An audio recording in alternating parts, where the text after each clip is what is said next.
आज चुनावी जनसभा माननीय बहन मेनका गांधी जी के अनुरोध पर मैं इधर जनसभा करने के लिए जो चुनाव चल रहा उस चुनाव में कमल के निशान पर हमने अपने मतदाताओं को ज़्यादातर छड़ी बताई थी, तो उनको याद दिलाने के लिए कि कमल वाली बटन दबाना है, ये संदेश देने के लिए इधर आए।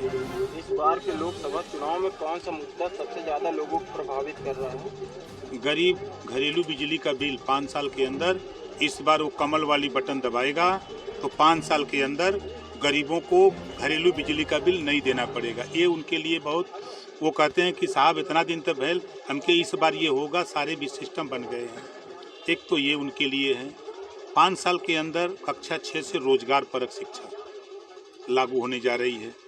24 के बाद ये 5 साल के अंदर ये शिक्षा लागू हो जाएगी। ये उनके दिमाग में बात समझ में आ रही है कि हमारे बच्चे के हाथ में हुनर होगा तो हमारा बच्चा कहीं भी कारोबार कर सकता है, रोजी रोटी कर सकता है। यूपी में 2 लड़कों की जोड़ी कितना कमाल करेगी, आपको क्या लगता है? वो बच्चे हैं, हम उनके चच्चे हैं। जनसंख्या वृद्धि को लेकर लोग तरह तरह की बातें कर रहे हैं। आपके भी पार्टी के नेता तो इस पे भाजपा से जुड़े हुए, तो इस पे क्या कहना चाह रहे हैं? देखिए, जो लोग कह रहे हैं विपक्ष के लोग, वो जनता के बीच में नहीं बोल रहे हैं। वो बोल कहाँ रहे हैं? आपके बीच में। अभी भाजपा के ही नेता साक्षी महाराज ने कहा 4 बीवी और 40 बच्चे नहीं चलेगा, इस पर आपकी क्या राय है? ये उनका व्यक्तिगत बयान है। मंत्री जी, आज राहुल गांधी और अखिलेश यादव ने प्रेस वार्ता की है और ये कहा है कि मोदी सरकार जो है ये इस चुनाव में 150 के पार आंकड़ा नहीं जाएगा, जो 400 का निश्चित किया गया। देखिए, आप लोग गवाह हैं। 2017 के चुनाव में बसपा कर रही थी 300 सीट, सपा कर रही थी 300 सीट, हम लोग 300 पार, तो हम लोग 325 जीते। 17 में देखा आपने, और 300 जीतने वाले कहाँ खड़े हो गए? 47 पर। 22 के चुनाव में 400 जीत रहे थे अखिलेश जी, मैं साथ था।